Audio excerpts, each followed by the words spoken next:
Mesdames et messieurs, bonjour. Je voudrais analyser aujourd'hui une certaine idée qui se répand de plus en plus parmi les militants du PDCI et plus précisément les soutiens de M. Tidjane Thiam, idée selon laquelle Tidjane Thiam ferait peur. Sous-entendu, Tidjane Thiam fait peur au régime du président Alassane Ouattara. Pour répondre à cette question, je voudrais que nous fassions une analyse objective basée sur des faits. Je voudrais d'entrée dire que s'il s'agissait, lors de l'élection présidentielle de 2025, de voter pour le plus beau, le plus éloquent, le plus frais, celui qui dégage le plus d'assurance, incontestablement, je pense que ce serait Tidjane Thiam, sauf si peut-être il a en face de lui le président Alassane Ouattara.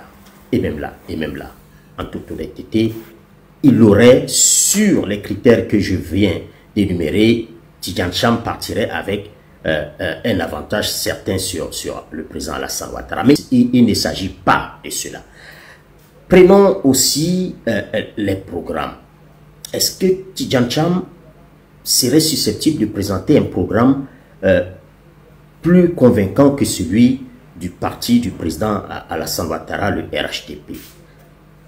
La réponse là-dessus ne vient pas de soi. Il faudrait que nous analysions déjà les positionnements et l'idéologie politique de chacun des individus ou même de leur formation politique. Le PDCI se présente aujourd'hui comme un parti libéral de droite.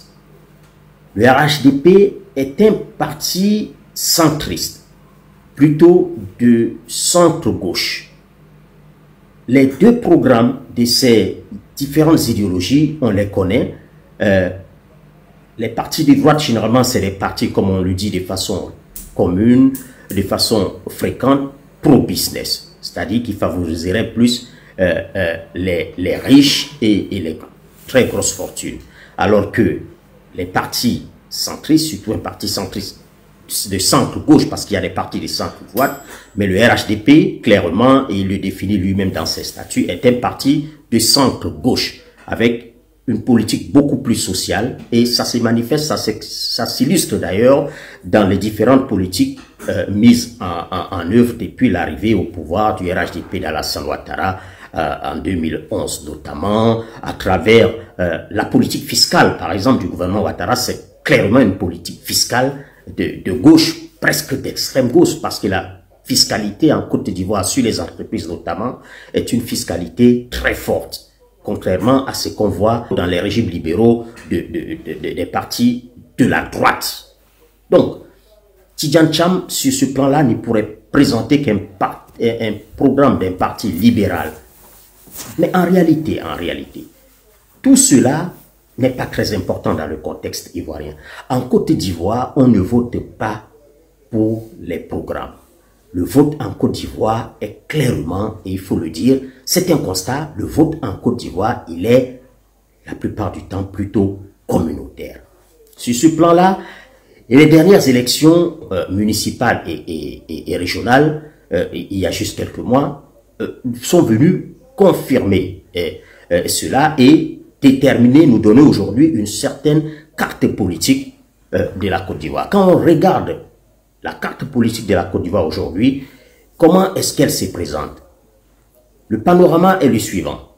Toute la partie nord de la Côte d'Ivoire vote pour le parti d'Alassane Ouattara pour diverses raisons. En plus de la partie nord de la Côte d'Ivoire, le RHDP d'Alassane Ouattara aujourd'hui a fait une percée très remarquée dans le V-Baoulé, où notamment le parti contrôle déjà certaines régions. Toute la bande est de la Côte d'Ivoire, de Bandoukou jusqu'à Bouna, vote pour le RHDP.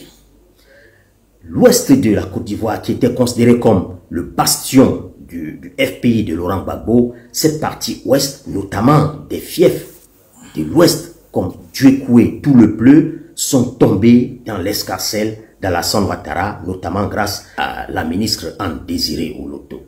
Donc, clairement aujourd'hui, le RHDP, le parti d'Alassane Ouattara, à 2 ans de l'élection présidentielle de 2025, représente aujourd'hui environ 85% de l'électorat ivoirien. Alors, dans ces contextes, il serait illusoire, prétentieux et même condescendant pour les soutiens de Tidjane Thiam d'affirmer qu'il ferait peur au parti au pouvoir et même de devoir rêver que Tidjane Thiam puisse remporter l'élection présidentielle de 2025 avec la configuration qui est celle d'aujourd'hui. Donc, il faudrait peut-être que l'équipe de Tidjane Thiam travaille beaucoup.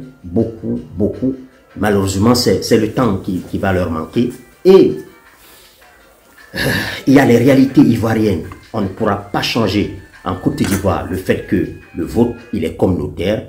On ne pourra pas changer le fait que ceux qui viennent de voter tout de suite pour un Adjoumani au conseil régional de Bondoukou et même ses opposants qui étaient des opposants internes, c'est-à-dire d'autres militants de son parti, on ne pourra pas changer le fait que tous ces électeurs voteront pour le candidat qui sera désigné comme celui du parti présidentiel actuel. Donc, tout au plus, Tidjane Thiam, même en faisant un grand rassemblement autour de sa personne de tous les partis politiques d'opposition, son score en 2025 devrait se situer selon la plupart des analystes entre 13 et 18%. Voilà, mesdames et messieurs, les quelques réflexions basées sur des faits que je voulais partager avec vous en invitant l'équipe de M. Thiam à se convaincre d'une chose, c'est que leur champion est véritablement aujourd'hui la personnalité qui se dégage au niveau du PDCI-RDA, mais il ne faut pas non plus se faire d'illusions. Tidjane Thiam, ce n'est pas en 2025 qu'il remportera l'élection présidentielle.